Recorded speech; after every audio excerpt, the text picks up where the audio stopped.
ng Linear Makati ay itong amenities nila na halos kumpleto.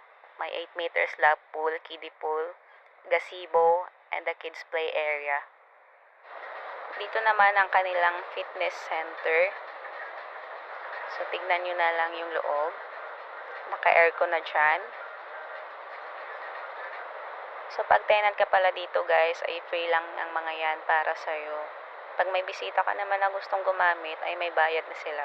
At pag gusto mo naman ng tahimik na area, ay dito ka sa kanilang study room. Shhh! Bawal maingay ha. Ito, kung bored ka na sa unit mo at naghahanap ka ng pwedeng libangan, ito may billiard sila and dart. Pero take note guys ha, bago ka makagamit ng amenities ay kailangan may booking tayo sa app nila.